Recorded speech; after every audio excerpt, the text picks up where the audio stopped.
In time where Prime Minister Narendra Modi is scheduled to meet his Canadian counterpart Mark Carney on the sidelines of the G7 summit, according to media reports. The discussion, which will see senior officials in attendance, will be around new intelligence sharing arrangements and work towards curbing misunderstandings.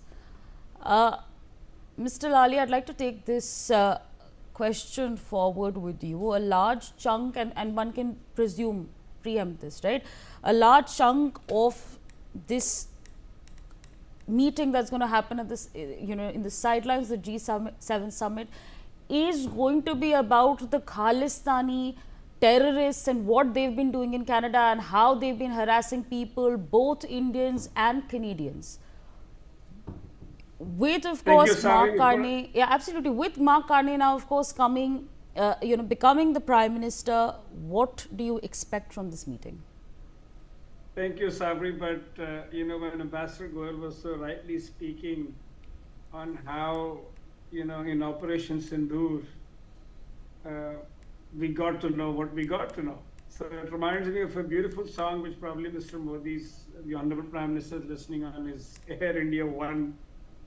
En route to G7 is कि जुस्तजू जिसकी थी उसको तो ना पाया हमने जुस्तजू जिसकी थी उसको तो ना पाया हमने चलो उस बहाने देख ली दुनिया हमने So it's an absolutely new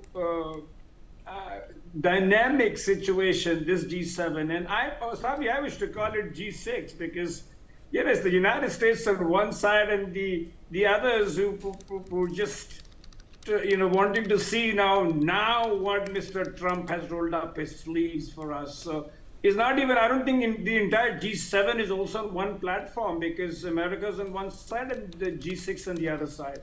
But yeah, another point which Ambassador Goel so rightly said that look at the way it's evolved right from, the very purpose of the formation of G7 was in the oil crisis, and now Saudi Arabia sits on the table. And look at how much the world has changed, where United States and Russia are now, on the same platform talking to each other.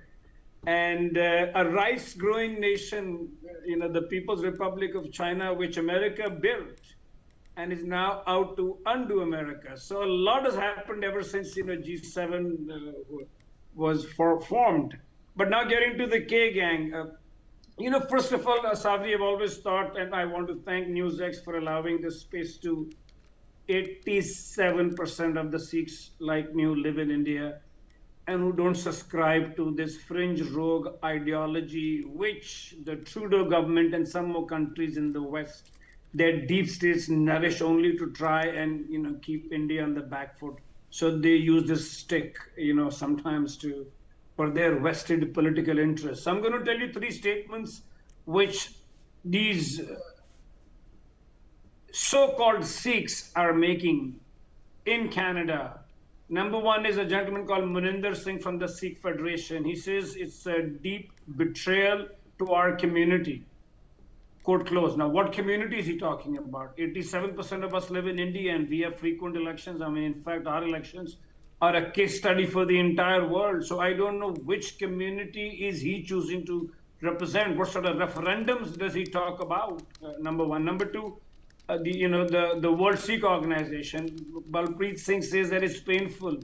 Yes, it has to be painful because you are using your ill-acquired money, for the recent drug bust that you just spoke about to fund, the Canadian politics, and politics in the West has a lot to do with money, because I remember when I was part of the Democratic caucus as a student, so I waited tables as a part of the India caucus in New York, where for $1,000 you could sit across the table from Bill and Hillary Clinton and have a meal. So it's as simple and as transactional as that you pay the money, you buy the lobby, and they will speak what you want them to speak. And I personally went to tables and Bill and Hillary Clinton when, Bill Clinton ran for the first time for his office.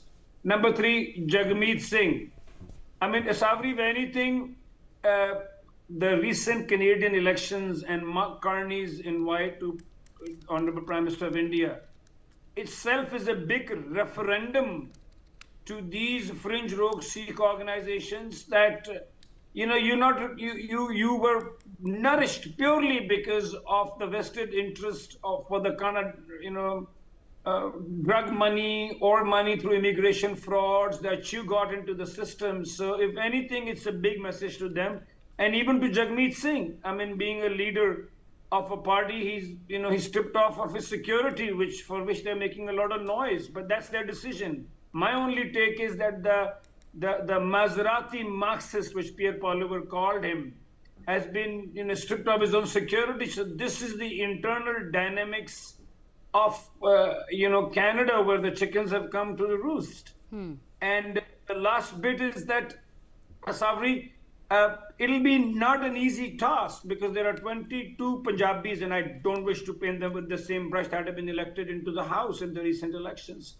So I think it's a great referendum for this K lobby, and it's also not going to be easy for Mark Carney to deal with them, because they've gotten into the Peel Police, their Parliament, their RCMP.